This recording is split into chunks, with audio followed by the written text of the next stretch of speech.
अस्सलाम वालेकुम, मेरा नाम हुसैन जुल्फ़िकार है और मैं रेसिकेम प्राइवेट लिमिटेड में सेल्स एंड मार्केटिंग के फ़राइज़ अंजाम देता हूँ।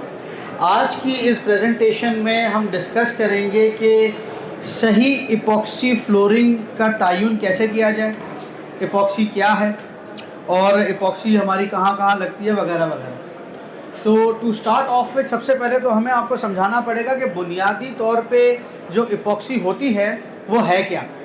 तो इपॉक्सी बेसिकली दो यूनिट्स होते हैं, एक हम रेजिन कहते हैं, दूसरा उसको हार्डनर कहते हैं। तो ये रेजिन और हार्डनर जब आपस में मिक्स होते हैं तो एक सॉलिड मास बनता है जिसे हम इपॉक्सी कहते हैं। ये एक थर्मोसेट प्लास्टिक है, इसका मतलब है कि सूखने के बाद जो है ये एक प्लास्टिक के मास की शक्ल अख्तियार कर लेता है। ठीक हो गया। तो ये बुनियादी तौर पे इपॉक्सी का कॉन्सेप्ट है। अब इपॉक्सी फ्लोरिंग हम करवाते क्यों? सबसे पहले तो जो हमारे नॉर्मल कंक्रीट होती है that is subject to a lot of wear and tear over time. मतलब फैक्ट्रियों में मिसाल के तौर पे ट्रॉलियाँ चलती है, कोई कहीं पे कोई केमिकल्स गिरते हैं और भी चल फिर होती है। तो जो नॉर्मल कंक्रीट की जो सरफेस होती है वो थोड़ा बहुत ख़राब रहती है। तो ये जो इपॉक्सी है ये इसको प्रोटेक्ट करने का काम करती है, तो एक प्रोटेक्टिव लेयर बना लेती है इपॉक्सी। ठीक हो गया सर। इसी तरीके से जैसे मैंने कहा, अब ये जब एक प्रोटेक्टिव लेयर बनती है तो आपकी मेंटेनेंस जो है वो अच्छी हो जाती है। एक और बड़ा ज़बरदस्त फीचर है इपॉक्सी का कि वो जो है लाइट रिफ्लेक्टिविटी क्रिएट करती है। कि मतलब है कि अगर मैं एक कमरा है उसके अंदर एक हाई ग्लॉस इपॉक्सी फ्लोर हुआ है तो वो कमरा जो है वो थोड़ा सा रोशन रहता है बिकॉज ऑफ द इपॉक्सी। तो इसके कुछ और फ़वाइद भी है। इम्पैक्ट रेजिस्टेंस, क्योंकि इपॉक्सी की अपनी कंप्रेसिव स्ट्रेंथ जो है वो थोड़ी ज़्यादा बेहतर होती है compare to some other materials. Secondly जो है ये स्लिप रेजिस्टेंस है कि अगर इपॉक्सी को एक सर्टेन तरीके से लगाया जाए तो जो हमारे रैम्प्स वगैरह में फिसलने का जो अमल होता है, जो कि नॉर्मल पोर्सिलिन टाइल्स या इस तरह की कोई चीज़ होती है उससे बेहतर रहता है। फायर रेजिस्टेंस है, सफाई सुथराई में, क्योंकि इपॉक्सी पूरी मोनोलिथिक होती है तो वन गो में पूरी की पूरी जो इपॉक्सी है वो समझे कि अगर आपने यहाँ से झाड़ू मारना शुरू किया और ये जो 80 फुट है, अगर यहाँ पे पूरी इपॉक्सी हुई है मोनोलिथिक, तो आप वन गो में उसकी क्लीनिंग कर सकते हैं। ठीक हो गया। और केमिकल रेजिस्टेंस, बहुत सी जगहों पे हमारे पास बहुत सारे मुख्तलिफ तरह के केमिकल्स होते हैं। ये केमिकल रेजिस्टेंस का हमने वहाँ पे भी एक छोटा सा डिस्प्ले किया हुआ है शीशे के केस में, जहाँ पे हमने मुख्तलिफ कॉन्सेंट्रेशन के एसिड्स वगैरह को जो है वो उसके ऊपर ट्रांसपेरेंट और कलर्ड इपॉक्सी कोटिंग में वहाँ पर डिस्प्ले किया हुआ है। कहाँ कहाँ लग सकती है? यहाँ पे आपके हॉस्पिटल्स हो गए, कंप्यूटर रूम्स हो गए, bottling plant, pharmaceutical, airport hangers, ये जो हमने अभी खुसूसियात बयान की है वो इन जगहों पे और भी जगहों पे जो है जो एरियाज़ हमने मेंशन किए हुए हैं वहाँ पे इपॉक्सी लग सकती है। अब हम बात करते हैं रेसिकेम की। तो रेसिकेम में हमारे पास as far as epoxy flooring is concern किस किस तरह के मटीरियल्स जो हैं वो मौजूद है, जिसमें सबसे पहले तो हमारे पास क्रैक फिलर है, कंक्रीट के क्रैक फिलर, क्योंकि ज़ाहिर है मुझे जो भी कंक्रीट की या सीमेंट की सरफेस मिलेगी वो हमेशा एक जैसी या हमवार नहीं मिलेगी। इसी के साथ साथ हमारे पास प्राइमर्स हैं, मिड कोट्स हैं जो कि इपॉक्सी बेस्ड भी हैं, और सेल्फ लेवलिंग कंपाउंड्स भी है, वो भी मिड कोट का काम कर सकते हैं। कि अगर मिसाल के तौर पे मेरा फ्लोर लेवल नहीं है तो पहले तो मैं एक सेल्फ लेवलिंग कंपाउंड डाल लूँ, उसके ऊपर फिर मैं इपॉक्सी कर लूँ, और नॉनदलेस हमारे पास कुछ टॉप कोट्स मौजूद है। अच्छा, क्रैक फिलर्स में आते हैं तो सारे not all crack fillers are the same, और हर दफ़ा किसी ना किसी रिक्वायरमेंट के मुताबिक कोई ना कोई ऐसा क्रैक फिलर होगा जो कि हम इस्तेमाल करेंगे। तो इसमें जो सबसे पहले मेरे पास जो क्रैक फिलर है वो रेसी EPO crack fill, epoxy floor crack filler, general purpose crack filler है। फिर मेरे पास एक आता है लो विस्कोसिटी क्रैक फिलर। अच्छा, बहुत सारे मेरे पास क्रैक्स ऐसे होते हैं जो बहुत गहरे होते हैं। इपॉक्सी अपने अंदर जो है ना थोड़ा गाढ़ा होता है। अगर प्योर इपॉक्सी में बात करूं जो मेरे पास नॉर्मल रेजिन से आ रहे हैं, तो इसके लिए मुझे एक क्रैक फिलर ऐसा चाहिए जिसपे मेरी फिलर लोडिंग भी ज़्यादा हो और लो विस्कोसिटी हो, ताकि वो अंदर जो है पूरी की पूरी कंक्रीट में पेनिट्रेट कर सके। इसके अलावा फिर मेरे पास आता है वाटर, लो विस्कोसिटी के बाद हम बात करेंगे वाटर रेजिस्टेंट क्रैक फिलर की। क्यों? बहुत सी जगहों पर मेरे पास ऐसी कॉन्क्रीट आती है जहाँ पर बहुत ज़्यादा मॉइस्चर होता है। अब जब मेरे पास गीली कॉन्क्रीट होती है, नॉर्मली पानी जो है ना वो इपॉक्सी का दुश्मन होता है। तो इस पर्पस के लिए जो है हमें सबसे पहले एक ऐसा इपॉक्सी क्रैक फिलर चाहिए जो नमी के अंदर सूख सके, अंडर मॉइस्चर। तो नॉर्मली इपॉक्सी करने के लिए 2 से 5% मॉइस्चर का टॉलरेंस होता है। In some cases with this material आप 15 से 20% मॉइस्चर पे भी जा सकते हो। तो एटलीस्ट जहाँ पे मेरे पास फ्लोर के अंदर थोड़ा मॉइस्चर है वहाँ पे मैं वाटर रेजिस्टेंट, और एक CWR जो कि केमिकल रेजिस्टेंट भी है और मॉइस्चर रेजिस्टेंस भी है। तो आपके पास एक क्रैक फिलर आ गया जो कि केमिकल और मॉइस्चर रेजिस्टेंस है। These are all the 4 crack fillers. ये यूजुअली 3 कंपोनेंट होते हैं जिसमें रेजिन, हार्डनर और फिलर जो है वो सेपरेट दिया जाता है। तो समटाइम्स इसकी विस्कोसिटी मेंटेन करने के लिए आप फिलर का रेशो जो है रेजिन हार्डनर के रेशो के साथ ऊपर नीचे भी कर सकते हैं। इसके बाद हमारे पास प्राइमर आता है, क्योंकि जाहिर है फर्श डालने से पहले इपॉक्सी का सही प्राइम, मतलब सरफेस का प्राइम होना और सरफेस का इपॉक्सी को रिसीव करने के लिए तैयार होना जो है वो बहुत ज़रूरी होता है। अब यहाँ पे भी प्राइमर में जो है सबसे पहले जो मेरे पास आता है वो रेसी EPO प्राइमर सिंपल, जो मेरा सबसे ऊपर है, जो that is a general purpose bisphenol A based and polyamide based epoxy primer. उसके बाद मेरे पास एक वाटर रेजिस्टेंट प्राइमर आता है, एक लो विस्कोसिटी प्राइमर आता है। लो विस्कोसिटी प्राइमर में क्यों इस्तेमाल करूंगा कि भाई मेरी अब कंक्रीट की सरफेस है वो बहुत ज़्यादा पोरस है और वो चूसे जा रही है। गाढ़ा अगर प्राइमर होगा ना वो अंदर तक पेनिट्रेट नहीं करेगा, तो मुझे एक लो विस्कोसिटी प्राइमर चाहिए जो सारी की सारी मसामों में घुस के इसको प्रॉपर तरीके से पैक कर सके। उसके बाद मेरे पास केमिकल रेजिस्टेंट प्राइमर भी है और water and chemical resistant primer भी है। तो ये उस सूरतों में होता है जहाँ पे मेरा जो फर्श है वो पहले से जो है वो गीला है या नमी का शिकार है। तो अब नॉर्मल इपॉक्सी जो है ना वो मॉइस्ट कंडीशन में आप वैसे आम तौर पे लगा नहीं सकते, लेकिन ये कुछ स्पेशल रेजिन्स और हार्डनर्स की और कुछ स्पेसिफिक फॉर्मुलेशन है हमारी जहाँ पे ये जो इपॉक्सी है ये मॉइस्चर के अंदर जो है वो प्रॉपर तरीके से क्योर हो सकती है। इसी तरीके से मिड कोट्स हैं, ये इपॉक्सी के हमारे पास कुछ मिड कोट्स हैं। अच्छा, मिड कोट जो है हम नॉर्मली थिकनेस बिल्ड करने के लिए करते हैं। तो मेरे पास 2 तरह के जो हैं इसमें मिड कोट हैं।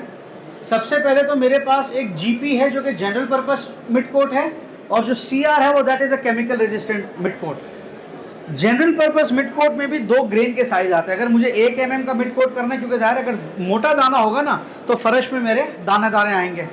मुझे फर्श भी थोड़ा सा स्मूथ चाहिए, क्योंकि अगर दानेदार फर्श होगा उसके ऊपर अगर टॉप कोट लगाऊंगा तो टॉप कोट की भी फिर ज़्यादा थिकनेस बिल्ड करनी पड़ेगी। तो मेरे पास एक तो है जनरल पर्पस ग्रेड जो कि 2 mm, 3 mm, 4 mm तक आप मिड कोट लगा दो। एक मेरे पास जो है फाइन ग्रेड है, एक S है स्टैंडर्ड एग्रीगेट साइज़ और एक F है फाइन एग्रीगेट साइज़। जो बारीक मेरा मिड कोट होता है उस पर मैं इसको अगर जब फैला देता हूँ मिसाल के तौर पे इपॉक्सी को, तो उस पर मैं 1 mm की कम थिकनेस भी बिल्ड कर सकता हूँ। उसके बाद मेरे पास सेम बारीक दाना, स्टैंडर्ड दाना, लेकिन केमिकल रेजिस्टेंस में भी आ गया। अब मैं बात करता हूँ सीमेंटिशियस लेवलिंग कंपाउंड्स की। तो इसमें अब मसला ये है कि अगर मिसाल के तौर पर मैंने थिकनेस बिल्ड करनी है तो जो इपॉक्सी है वो वैसे ही इनहेरिटेंटली बहुत महंगा केमिकल है। तो यहाँ पे मैं क्या करूँगा कि मैं यहाँ पे फिर सीमेंटिशियस मिड कोट्स की तरफ चला जाऊँगा जो मुझे इपॉक्सी के फ्लोर पे थिकनेस बिल्ड करने में हेल्प करेगा। अगेन कंप्रेसिव स्ट्रेंथ इसकी निस्बतन इपॉक्सी के तो कम होगी, लेकिन ओवरऑल बहुत अच्छी होगी, अब्रेजन बेहतर होगी। ऐसी जगह पे जहाँ पे मेरा कमर्शियल काम है, जहाँ पे बहुत ज़्यादा हैवी ड्यूटी काम नहीं है, वहाँ पे मैं सीमेंटिशियस अंडरलेमेंट भी यूज़ कर सकता हूँ। और ऑफकोर्स बहुत सारे विनाइल के फ्लोर्स होते हैं और भी जगह होती है, उससे पहले भी है सीमेंटिशियस अंडरलेमेंट होती है। तो सबसे पहले तो हमारे पास इसमें एक आता है SLS प्राइमर करके, ठीक है ना। ये लेटेक्स बेस्ड प्राइमर होता है जो कॉन्क्रीट की सतह पर पहले लगाया जाता है ताकि कॉन्क्रीट जो है ये सीमेंटिशियस ओवरले को एक्सेप्ट कर सके। अब यहाँ पे भी हमारे पास 2 तरह के SLS है, एक तो 2 mm, 4 mm वाला SLS है जो 610 कहलाता है, और एक जनरल पर्पस है अगर मेरे पास बहुत ही फर्श आउट है, 8 mm, 12 mm, 18 mm पे जाना है तो मैं ये कर लूँ। अच्छा, बहुत सी जगहों पे कंक्रीट के अंदर स्ट्रक्चरल मसले होते हैं जहाँ पे कंक्रीट के ऊपर जो है ना बड़े बड़े खड्डे होते हैं और रिपेयरिंग होते हैं, वहाँ पे हम नॉन-शिंक ग्राउट यूज़ करते हैं। तो जो मेरा 710 है वो लगभग 10 से 12,000 PSI का नॉन-शिंक ग्राउट है, लेकिन अक्सर मेरे पास जो फ्लोर होते हैं वो ज़्यादातर 4,000 5,000 PSI के होते हैं। तो वहाँ पे फिर हम थोड़ा इतना महंगा लगाने की ज़रूरत नहीं है, वहाँ पे फिर हम 4-5,000 PSI का 720 जो हमारा नॉन-शिंक ग्राउट है वो भी इस्तेमाल कर सकते हैं। अब हमारे पास टॉप कोट की हम बात करते हैं, तो 2 component solvent free top coat, क्योंकि 2 तरह के टॉप कोट होते हैं। एक के अंदर तो बहुत ज़्यादा जहाँ पे सॉल्वेंट होता है पहले से वो, और एक टॉप कोट ये है जो कि सॉल्वेंट फ्री। अक्सर और बेशतर हमारे पास फार्मा में सॉल्वेंट फ्री की रिक्वायरमेंट आती है, ठीक है ना, वो VOC फ्री वगैरह वगैरह। अब यहाँ पे जो हमारे पास जो सबसे ज़्यादा चलने वाला रेसी EPO टफमाइट है, इसके अंदर ग्लॉस ज़बरदस्त है, लेकिन अगर कोई कहता है यार मुझे और थोड़ा सा इकोनॉमिकल चाहिए तो फिर हम टफमाइट का इकोनॉमिकल वर्जन, अगर this is a economical version of the general purpose epoxy. उसके बाद हमारे पास एक साहब आते हैं, बोलते हैं यार मेरे फैक्ट्री में केमिकल का बहुत सादा काम है, मुझे केमिकल रेजिस्टिविटी चाहिए, तो फिर हम लोग कैमाइट यूज़ कर लेते हैं। अब एक साहब कहेंगे कि यार मुझे बहुत ज़्यादा हाई ग्लॉस इपॉक्सी चाहिए, तो वहाँ पे हमारे पास ग्लॉसमाइट आ जाता है। अब मेरे पास एक जगह पे रिक्वायरमेंट है कि यार मुझे बिल्कुल क्लियर ट्रांसपेरेंट इपॉक्सी करवानी है, तो वहाँ पे हमारे पास क्लियर कोट आ जाता है इपॉक्सी का। उसके बाद कहते हैं कि यार यही ट्रांसपेरेंट इपॉक्सी मुझे दीवार पे चाहिए, तो हमारे पास क्लियर कोट वॉल का ऑप्शन आ गया। अब हमारे पास कुछ आईटी रूम्स होते हैं या कुछ ऐसी जगह होती हैं जहाँ पे जो है ना ये कॉपर की स्ट्रिप होती है और एंटी स्टैटिक फ्लोरिंग चाहिए होती है, तो उसके लिए फिर ये हमारे पास एक एंटी स्टैटिक फ्लोरिंग का ऑप्शन है जो कि इलेक्ट्रिकल करंट की कंडक्टिविटी या अर्थिंग के लिए जो है इस पूरी एप्लीकेशन में इसको हेल्प आउट करता है। ठीक हो गया जी। अब हम आते हैं कि 3 कंपोनेंट। अब मसला ये है सॉल्वेंट फ्री का कि इसमें मैं एक हद तक की थिकनेस बिल्ड कर सकता हूँ। अब कभी कभी कस्टमर बोलता है कि भाई मुझे पिगमेंटेड चाहिए, मुझे 2-2.5 mm का चाहिए, मुझे पूरा चाहिए और फ्री में चाहिए।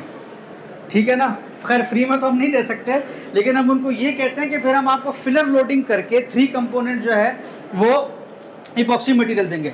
अभी हमने बात की थी टफ माइट की, ग्लॉस माइट की, कैम माइट की, उसी का 3 कंपोनेंट वर्जन है जिसमें हम लोग A+B जो मेरा रेजिन और हार्डनर का कंपोनेंट होगा इज इक्वल टू C। ठीक हो गया। तो मिसाल के तौर पे 28 किलो की ये किट है जिसमें 20 किलो रेजिन है, 8 किलो हार्डनर है, तो उसमें 28 किलो पाउडर आ जाएगा या एग्रीगेट आ जाएगा, फिलर आ जाएगा।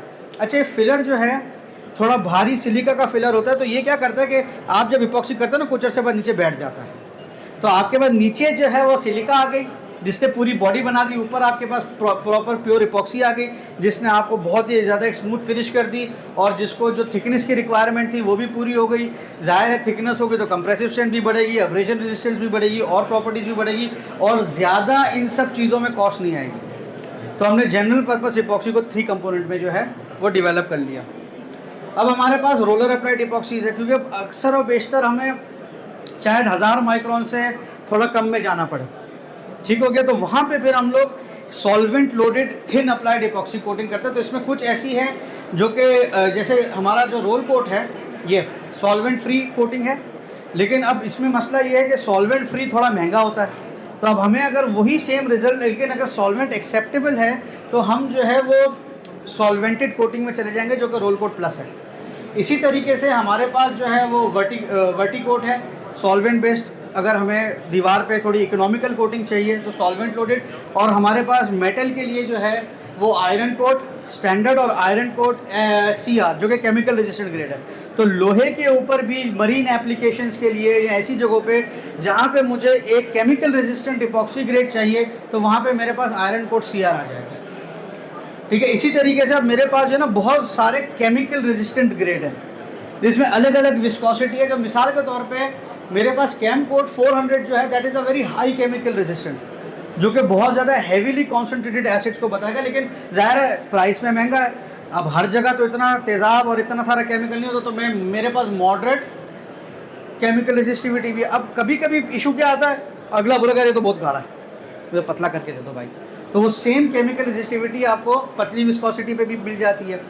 इसी तरीके से ये ये सारे के सारे जो है ना ट्रांसपेरेंट है अलग अलग विस्कोसिटी पे। अब अगला कहता है कि मुझे पतला भी चाहिए, केमिकल रेजिस्टेंट भी चाहिए और पिगमेंटेड चाहिए, तो वहाँ पे फिर कैम कोड 406 है जो कि मेरा एक पिगमेंटेड ग्रेड है।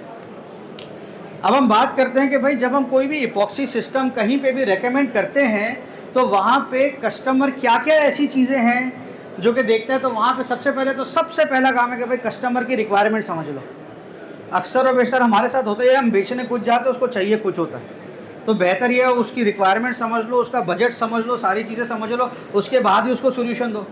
उसके बाद जब आपने उसकी रिक्वायरमेंट समझ लिए then you produce the right system, जिसमें आप बात करते हैं क्रैक फिलर की अगर ज़रूरत है तो फ्लोर इंस्पेक्शन के बाद, फ्लोरिंग के रिपेयरिंग मटेरियल की जिसमें हमने नॉन शिंक ग्राउट और मुख्तलिफ कभी कभार हमें SBR लोडेड मटेरियल जो इस तरह की चीज़ों से भी हमारा काम चल जाता है अगर फ्लोर की स्ट्रेंथ थोड़ी कम है। अदरवाइज़ अगर हायर स्ट्रेंथ पे जाते हैं तो हम इपॉक्सी का ही इस्तेमाल करते हैं।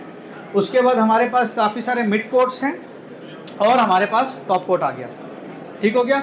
मिड कोट या लेवलिंग कंपाउंड, अब थिकनेस बिल्ड करने के लिए उसकी रिक्वायरमेंट के हिसाब से उसको जो भी चाहिए।